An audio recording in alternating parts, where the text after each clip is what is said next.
My wife quit her job, moved into the apartment I co-signed, and when I tried to leave, she faked a pregnancy to keep me trapped. By the time I finally got out, she had taken nearly everything. But the moment she tried to come back years later was the moment I realized just how far I had actually come. The first time I seriously tried to leave her, she told me she was pregnant. I remember the exact moment. I was standing in the hallway of the apartment with my car keys in my hand and a bag by the door that I had packed the night before while she was asleep. I had rehearsed the conversation a dozen times in my head. I was ready. And then she said those two words, and everything I had rehearsed dissolved. I put the bag down, I put the keys in my pocket, and I stayed for another 14 months. That decision cost me more than I can put into a single post, but I'm going to try. Her name was Renata. I met her at a work event, not someone I worked with directly, but a friend of a colleague's girlfriend who got added to the invite list at the last minute. She was tall, confident, the kind of person who speaks loudly in a group without seeming obnoxious about it. I was 31 and freshly out of a 3-year relationship, and I think I was more susceptible to that kind of energy than I would like to admit. We started dating about a month after that event. Fast, in retrospect. She pushed for things to move quickly, and I moved with her because it felt good to be wanted that urgently. She had a job at the time, some kind of account management role at a mid-sized company.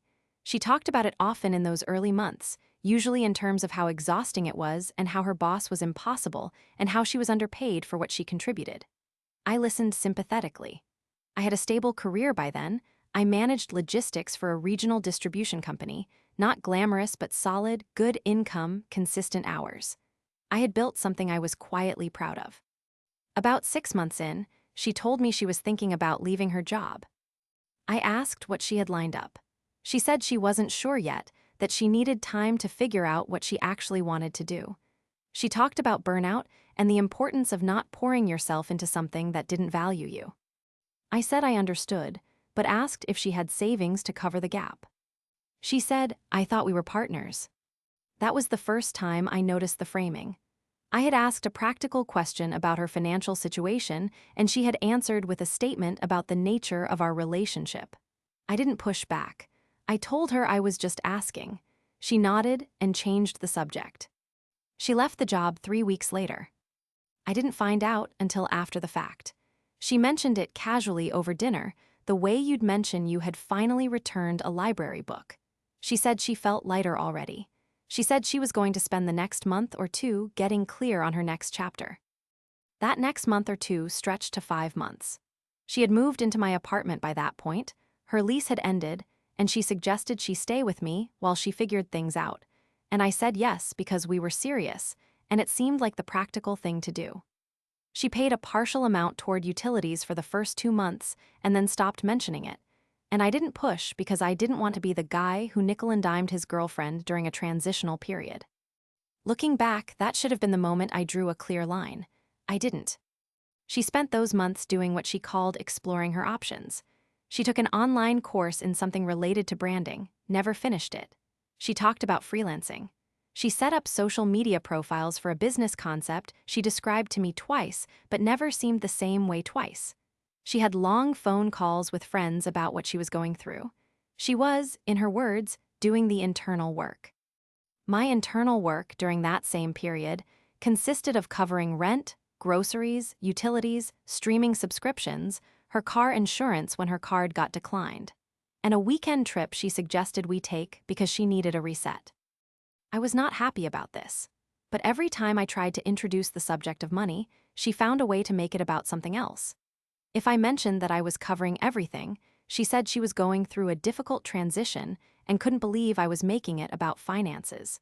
If I mentioned the timeline, she said I was trying to control her career trajectory. If I said I was feeling like things were uneven, she said that was a misogynistic way to frame a partnership between equals. That word, misogynistic, she used it surgically. She had an instinct for exactly when to deploy it to shut down a conversation before it landed where she didn't want it to land. It worked on me more than I wish it had, because I genuinely didn't want to be that kind of man, and she knew that about me and used it. About 8 months into her unemployment, I found out about the apartment situation. A friend of mine, Marcus, mentioned offhandedly that he had heard I was co-signing a lease for Renata's sister. I had no idea what he was talking about. I asked him where he heard that. He got uncomfortable, said he might have the details wrong. I went home and I asked Renata about it. She said her sister had needed help qualifying for a new apartment, and she had put my name on some paperwork as a reference. That it was just a formality. That the sister was responsible and it would never be an issue. I asked to see the paperwork. She said she didn't have a copy, that it was the leasing office's thing. I called the leasing office the next day. They confirmed I was listed as a co-signer on a 12-month lease, not a reference, a co-signer. My credit was attached to a lease I had never agreed to sign, for an apartment I had never seen, for a woman I had met twice. When I confronted Renata with what the leasing office had told me, she said I was overreacting. She said it was a technicality. She said her sister needed a stable place to live and I had the credit score and that it wasn't a big deal. "You forged my name," I said. "I didn't forge anything. I explained the situation to the landlord and they accepted the information. That's not how co-signing works. My credit is on the line for that apartment. And your sister-in-law now has a safe place to live. You should feel good about that." I stared at her. I said, "I don't have a sister-in-law, we're not married." She said, "That's a very cold way to think about family." That night was when I packed the bag, when I was standing in the hallway with my keys and my bag and my rehearsed speech, when she told me she was pregnant. I put the bag down. The next 3 weeks were the most disorienting of my life. She was warm and attentive in a way she hadn't been for months. She talked about the future in specific terms, names she liked, neighborhoods she wanted to live in, what kind of parents we were going to be. She apologized for the apartment situation and said she would figure out how to get my name off the lease. She started looking at job listings and showing them to me, commenting on which ones seemed interesting. I let myself be swept into it. I wanted to believe the pregnancy was real, and I wanted to believe the version of her it seemed to have activated was real too. It took me almost 3 weeks to find out the truth, and I found it out because of a woman named Diane. Diane was a colleague of mine, not a close friend, more of a work ally, someone I had always gotten along with but never socialized with outside the office. She pulled me aside after a meeting one afternoon and said she needed to tell me something she had seen. She had run into Renata at a pharmacy about a week earlier. Renata hadn't seen her. Diane had watched Renata buy a pregnancy test and then, standing by the car in the parking lot, take the test and look at it and put it in her bag. That was all, just an observation. Diane didn't know what the result had been or what it meant. But she had also done something else. She had noticed the brand of the test and later looked it up, and she showed me an article that explained that pregnancy tests of that particular kind, the cheap strip kind, could be manipulated. You could dip a test in a diluted solution and get a faint positive line. It was a known thing. People had posted about it online. I don't know if Diane was right about what she saw. I never got full confirmation. What I do know is that I came home that night and asked Renata to take another test with me present. She said she already had a positive test. I said I wanted to see her take another one now. She looked at me for a long moment. Then she said, very carefully, that she had started spotting that week. That she might be having a very early miscarriage and that me demanding she perform for me was cruel and insensitive. I'm not proud of what I felt in that moment. It was part grief for the possibility of a real pregnancy and part cold certainty that I was being handled. I told her I was sorry about the spotting, that I hoped she was okay, and that I was still leaving. She cried. She said I was abandoning her during a medical crisis. She said, "What kind of man does that?" She said if I left now, I would never forgive myself. I picked up the bag that had been sitting by the closet for 3 weeks. I said, "I think I'll be okay." And I left. What followed was a logistical nightmare that I was not remotely prepared for. The apartment was in my name. She refused to leave. She said she had established residency and that I couldn't just remove her. She was right, technically. I had a lawyer tell me within 48 hours that because she had lived there for over a year, I would need to formally evict her, which would take time and money. The lawyer's tone was not unkind, but it was the tone of someone delivering news they had delivered to a lot of men who had made similar decisions. The apartment I had co-signed was still active, still in my name. Renata's sister had paid her rent, but that didn't matter if she stopped. The lawyer said I needed to get my name off that lease as a priority. I want to be honest about the financial picture at that point because it's relevant. I was not broke, but I was not comfortable either. I had been covering a two-person household on one income for almost a year. I had spent money on the trip, on her courses, on her incidentals. I had not been saving the way I used to save. Getting a lawyer was doable, but it stung. I stayed on Diane's couch for 2 weeks. She had offered without hesitation, and I was grateful in a way that I still think about sometimes, because it was an uncomplicated act of decency from someone who had no obligation to me at all. During those 2 weeks, Diane helped me with more than just a place to sleep. She helped me organize everything I had. Text messages, financial records, the documentation from the co-signing situation, a log I had started keeping of incidents because something in me had known, even months earlier, that I might need it. She was methodical in a way I couldn't be at the time because I was too close to it, too emotionally churned up to think clearly. She was the one who noticed the pattern in the bank statements I had pulled. There were small transactions I hadn't tracked closely, subscription payments, one-off charges to accounts I didn't recognize, a payment to a service whose name I had to look up. None of them enormous on their own. Together, over 12 months, they amounted to a number that made me feel sick. She had been using the shared account I had foolishly opened with her about 4 months into the relationship. I had added her because it seemed like the practical thing to do for a couple living together, handling shared expenses.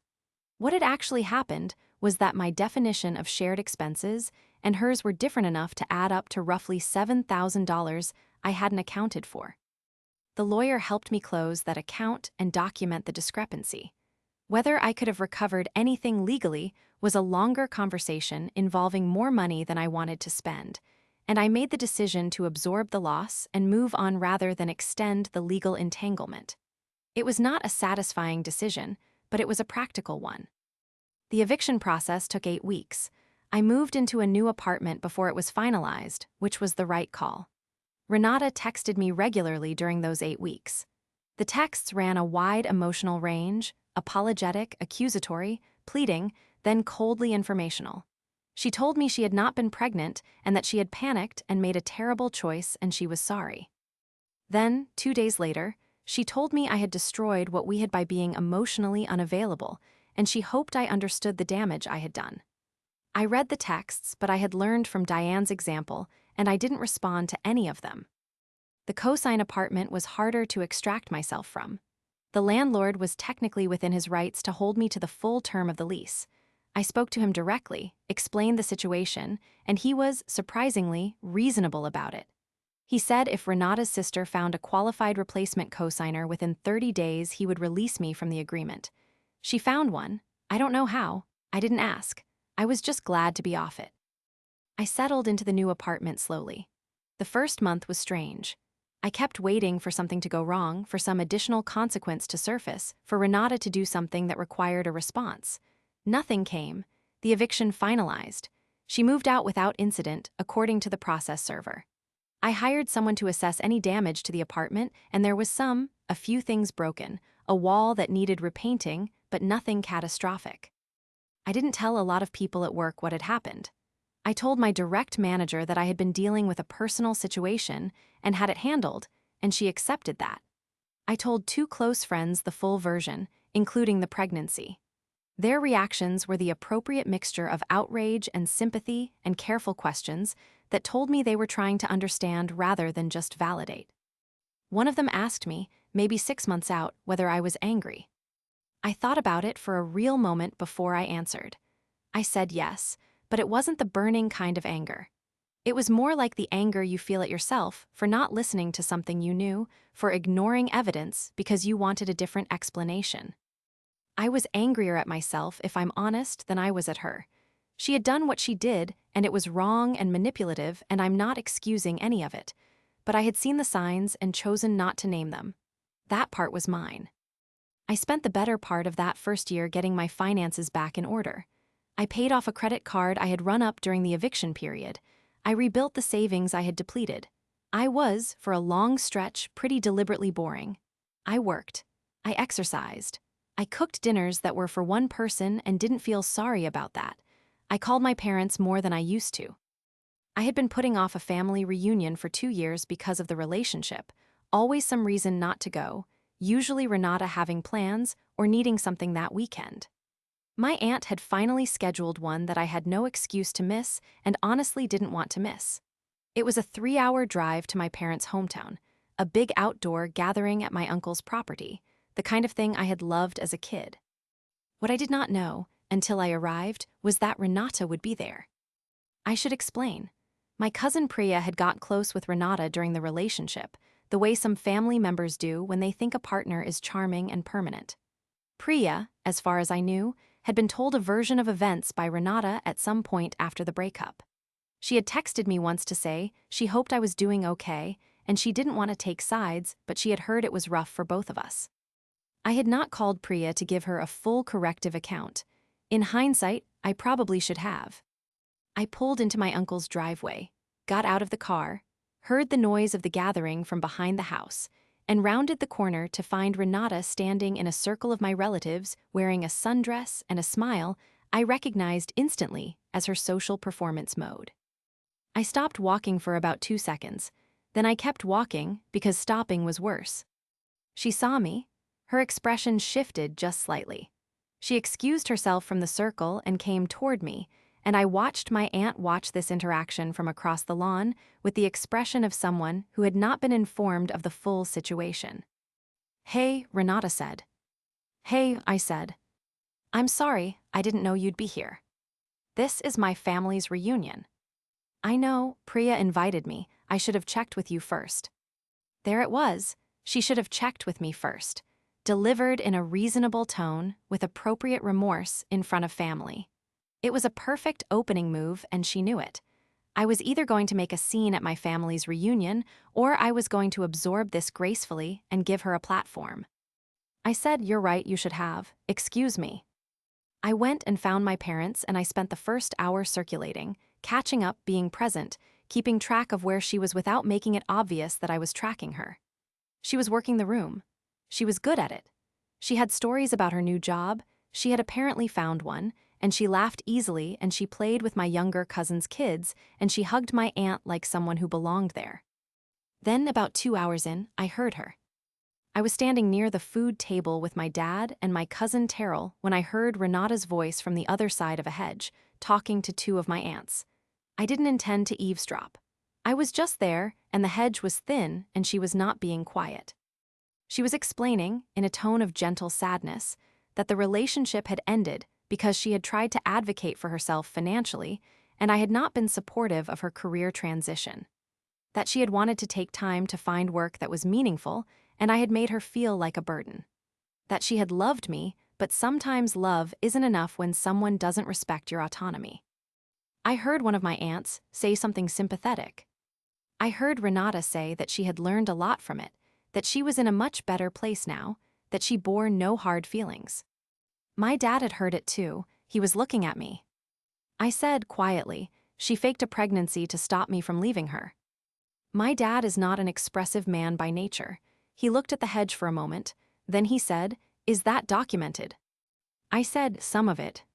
He said, "Then let's go talk to your Aunt Barbara." My Aunt Barbara is the unofficial family historian, and the person whose opinion most of my extended family defaults to in situations of dispute. She is also, I should say, not the kind of person who accepts a one-sided account without question. My dad and I found her in the kitchen. I spent about 8 minutes giving her the factual version, not emotional, just the sequence of events, the unemployment, the co-signing, the bank account, the pregnancy, the eviction. I had the timeline clear in my head by then. I had been over it enough times. Aunt Barbara listened without interrupting. Then she asked one clarifying question about the co-signing. Then she went back outside.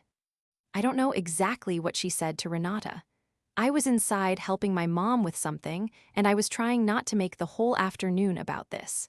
But about 20 minutes later, Renata came to find me in the kitchen. Her composure was different. The social performance mode was gone. She looked like herself, the real version, which was harder to deal with in some ways than the performance. She said, "You told them." I told my aunt the true version of what happened, yes. That was humiliating. You were telling two of my aunts that I didn't respect your autonomy at my family reunion, to which you were not invited by me. She was quiet for a moment. Then she said, "I made mistakes, I know that, but you didn't have to do that. Renata, you faked a pregnancy." She didn't deny it, not directly. She said, "I was scared of losing you and I made a terrible choice and I've had to live with that." "Okay," I said. "That's all you have to say. What would you like me to say?" She looked at me like she was trying to find the version of me who used to put the bag down. He wasn't there anymore. She left about 40 minutes later. Priya apologized to me privately, and I told her I didn't blame her, that she hadn't known the full picture. My Aunt Barbara hugged me before I left and said she was sorry I had been through that. The drive home was 3 hours of dark highway, and I remember feeling strangely calm. Not happy, not victorious, just clean, like something that had been sitting in my peripheral vision for a long time had finally moved out of frame. About 2 years went by. I rebuilt thoroughly during that stretch. I got a promotion. I moved into a better apartment. I started dating again, slowly, much more carefully than I ever had before.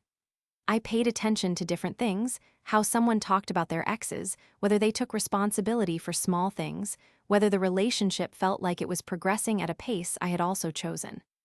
I had one serious relationship in that period, about 1.5 years after everything. It didn't last, but it ended without drama, which felt like its own kind of achievement after what I had come through. Diane and I had stayed in touch. She had moved to a different company by the time I got the promotion, but we had lunch a few times a year, and I considered her a genuine friend. I had thanked her properly, more than once, because she had done something that required real courage, pulling a colleague aside to tell him something difficult about his personal life, with no guarantee of how he'd receive it.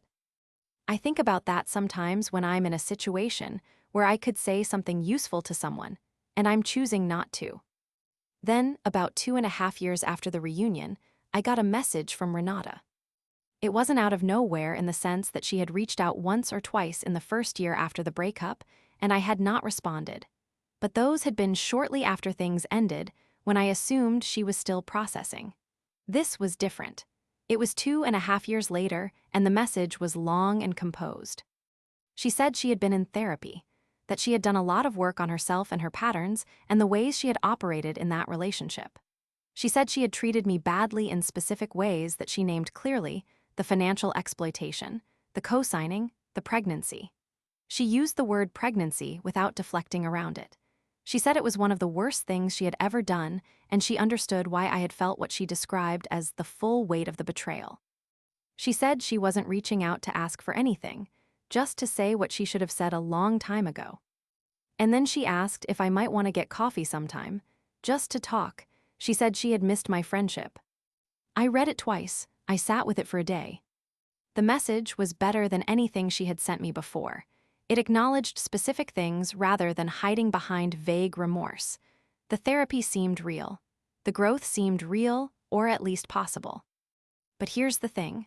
I had spent the last 2.5 years building a life that didn't have her in it, and that life was good. Not perfect. Not without its own complications and loneliness and the ordinary difficulties of being a person in the world. But good. Mine in a way the previous one hadn't been. And I knew, the same way I had finally known standing in that hallway with my bag, that going for that coffee would be reopening something I had carefully closed. Not because she hadn't grown. Maybe she had, but because what I needed now had nothing to do with what she was offering. I wrote back. I kept it short.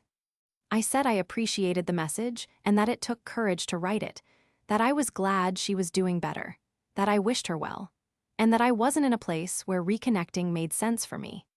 She didn't respond. I didn't expect her to. I put my phone down and I went for a run, which was something I had started doing in the first apartment and never stopped. 3 miles on the trail near my place. It was late enough that the light was going orange, and the air was that particular autumn coolness that always makes me feel like something is beginning rather than ending. I thought about the version of myself who had packed that bag the first time. who had stood in a hallway with his keys in his hand and let himself be pulled back by 2 words. I didn't have contempt for that person. He had been in love, and he had wanted things to be okay, and wanting things to be okay is not a character flaw. He just hadn't yet learned to trust the part of himself that already knew. I know that part better now. I got home, made dinner, called my dad. He asked how things were going. I told him honestly. Good. Not performing good, not making the best of things good, but actually straightforwardly good. He said he was glad to hear it. So am I. If you're sitting somewhere reading this because you're in something that looks like what I described, a partner who quit without a plan, who names your every limit as a form of control, who has learned exactly which words make you stop asking questions, I'll tell you what I wish someone had told me in clear language early on. Someone who can't name the difference between your support and their entitlement is not going to learn that difference while they're living off your income. Someone who frames every financial question as a gender issue is not engaging in a conversation about gender. And someone who tells you that leaving is abandonment has never seriously considered what you need. The bag was packed the first time for a reason. Your instincts know before your head catches up. Listen to them.